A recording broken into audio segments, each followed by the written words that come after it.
E se pudéssemos salvar vidas e o mundo melhorasse para todos nós? Juntos, nós podemos. Invista neste canal. Invista em um mundo melhor.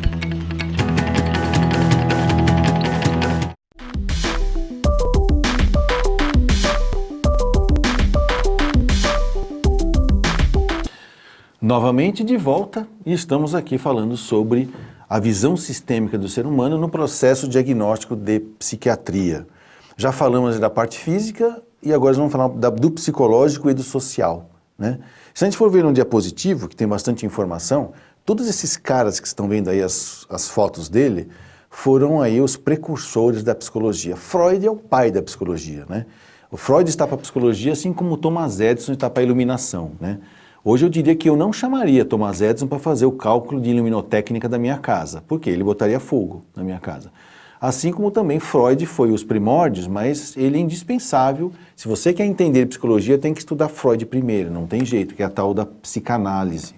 E Jung, que está logo em seguida, ampliou a visão do Freud com um conceito muito mais humanizado e ampliado, inclusive, por valores espirituais. Skinner, coitado, é o que foi mais odiado de todos esses. Por quê? Porque Skinner conseguiu mostrar que o ser humano é um animal condicionável. E aí, é claro, a linha humanista detestava isso. Não, o ser humano não é condicionável. É sim.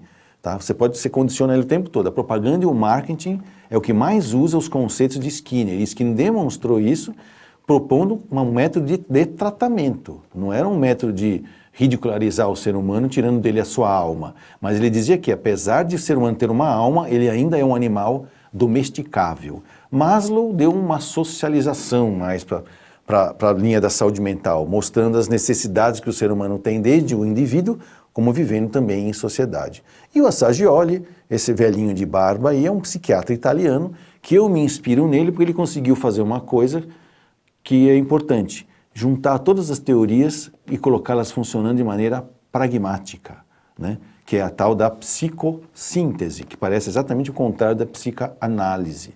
Então, Assagioli pegou todos os conhecimentos de Freud, de Jung, de Skinner e de Maslow e conseguiu fazer um método em que ele coloca tudo isso em prática. E por quê? Porque o ser humano é um ser sistêmico. Ele é um animal adestrável, mas ele também tem alma humana, ele também vive em sociedade e também tem valores éticos e morais que ele quer espiritualizar. E o Assagioli, então, tem um método que é o método que eu adotei como profissional na minha vida profissional, tá? Roberto Assagioli, um psiquiatra italiano que conseguiu fazer a aplicabilidade prática dessa visão sistêmica na saúde mental, na psicologia. E isso é importante porque muitas vezes as pessoas falam assim: ah, não, eu vou fazer psicanálise. Aí vai lá e fala assim: mas eu não gostei. O psicólogo não fala nada, ele fica sentado atrás de mim, não deixa eu ficar olhando para ele, só fica anotando. Já faz uns 2 meses que ele não fala nada comigo. Eu não gostei. Eu falei: não, peraí, então o que você quer? Você quer fazer psicanálise ou quer fazer uma terapia de linha psicanalítica? Não é? Porque psicanálise é um processo de autoconhecimento e que funcionou muito na época do Freud como efeito terapêutico, porque não tinha ninguém fazendo isso naquela época. Freud não tinha supervisor, Freud estava inventando uma teoria na qual ele foi muito ridicularizado na época, e saibam vocês que ele foi expulso da Universidade de Verdun, na Suíça, porque ele se atreveu a ir até a França estudar hipnose, e eles falavam que na França não tinha médico e não tinha medicina, só tinha mágicos, né? Ilusionistas. Só que ele foi lá entender como é que funcionava a hipnose e depois começou a aplicar nos seus pacientes, e disse que foi nascendo a tal da psicanálise, ok? E Jung ampliou isso com uma visão mais, talvez até mais profunda e mais ampla, e dando hoje para a gente grandes instrumentos, na qual nós temos hoje, que nós chamamos de da psicologia transpessoal, que permite eu falar inclusive de coisas que transcendem aos 5 sentidos e à memória direta do ser humano. E agora, se você for olhar mais embaixo, ali naquele diapositivo, tem um triângulo, que na realidade são as nossas funções mentais, que são só 3, né? É sentir, pensar e agir. São as 3 coisas que a gente faz. A gente sofre ações do meio, pensa sobre elas e vai evocar um sentimento ou aprender um sentimento novo. E aí a gente chama isso de esfera. Na parte do sentimento, que é a base, ou seja, o ser humano, a primeira coisa que ele faz em todos os momentos da vida, eu estou falando de você, estou falando de mim, é sentir. Então é a nossa esfera afetiva, que tem 3 coisas que a gente faz. Responder àquelas coisas que nos afetam, por isso que chama esfera afetiva, a nível instintivo, como fome, como dor, né? Depois tem a esfera emocional, na esfera afetiva, as emoções, que é a raiva, a culpa, que tem a ver com a nossa capacidade de responder a essas emoções. E mais evoluídos, nós temos a capacidade de responder aos sentimentos, como carinho, dedicação, amor, né, abnegação. Essa é o reino, né, de Deus dentro de nós, a capacidade de sentir. E esse sentimento, o mais nobre de todos, que nós vamos depurando com as nossas existências, é a capacidade de amar. Depois a gente vai pensar sobre o que sentiu. E pensar, ou o que nós chamamos de esfera intelectual, é uma coisa muito simples. É captar ideias, comparar com aquelas que você já tem, que está escrito ali, é captação, comparação, e você elaborar uma resposta. Se você faz isso muito rápido, as pessoas vão chamar que você é inteligente. Se você faz isso devagar, elas vão falar que você é burro, certo? Então, a velocidade com que você faz captação, comparação e elaboração é que vai dizer que você tem um nível intelectual maior ou menor. Então, aquele tal do QI só mede a velocidade com que você faz captar, comparar e elaborar situações. E no final, existe uma tal de uma esfera conativa, que é a junção dos nossos aparelhos neuropsicomotor, mais os nossos 5 sentidos, na hora de expressar, através de fala, que a gente consegue falar, ou de agindo. Aquilo que a gente sentiu, e depois pensou sobre o que sentiu, aí vai chegar numa conclusão, vai agir falando ou fazendo alguma coisa. Os nossos sentidos, 5 sentidos, também são os que captam as influências do meio, vão me evocar pensamentos e vão fazer eu aprender um sentimento ou evocar um sentimento já aprendido. Por trás desse triângulo, existe uma outra função psíquica muito interessante que eu não coloquei aí porque ela não está no cérebro e nem está no aparelho psíquico, ela está no perispírito, que é a memória, ok? A memória fica gravada no perispírito. É através da glândula pineal do nosso cérebro que a gente consegue acessar esse banco de memória.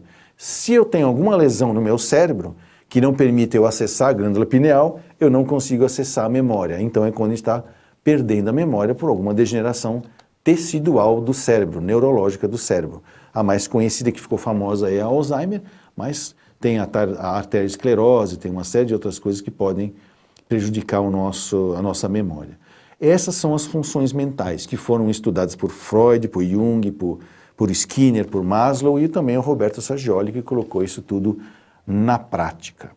Com isso tudo aí funcionando, tá? Com a sua cabecinha funcionando, tem cérebro e tem um aparelho psíquico funcionando, o que você vai fazer com isso?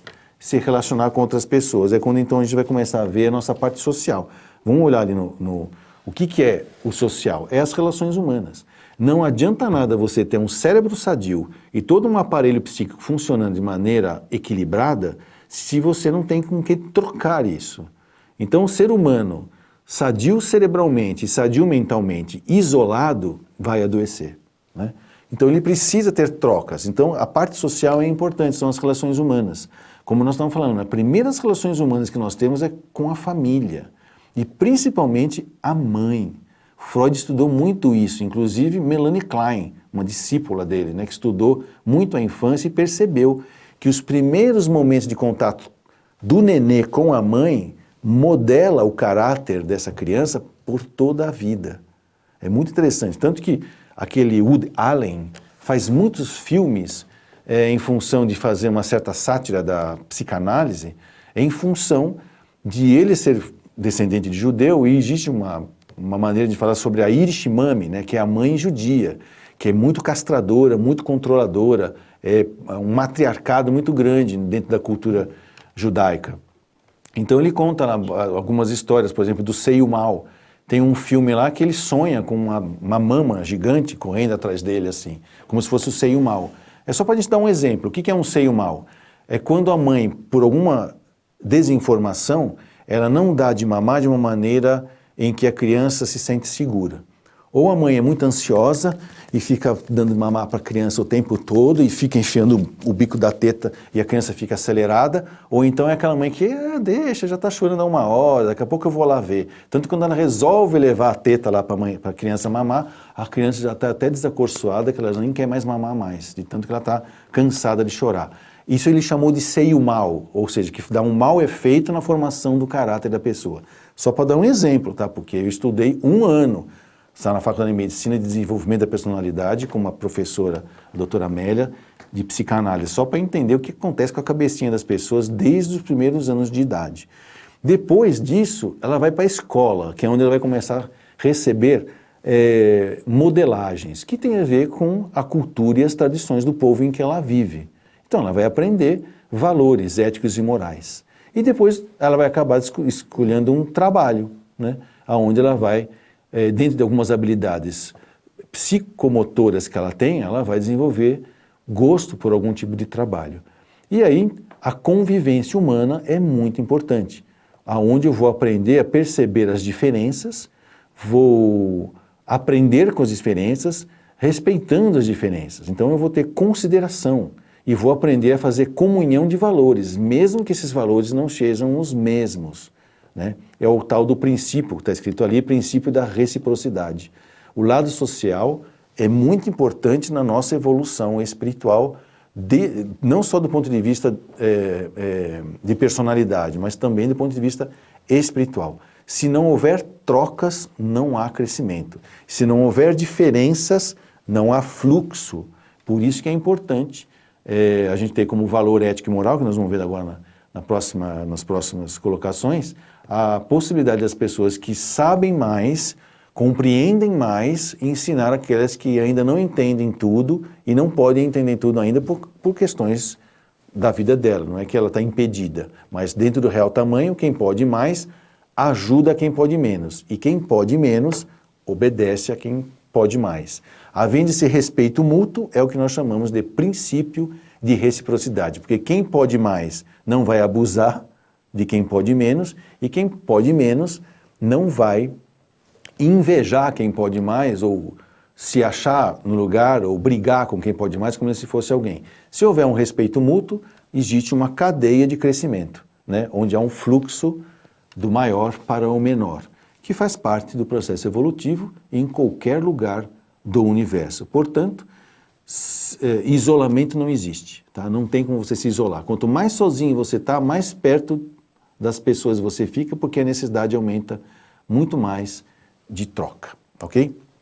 Vamos indo para o nosso intervalo, a gente volta já para continuar falando sobre os outros aspectos da visão sistêmica do ser humano. Até lá.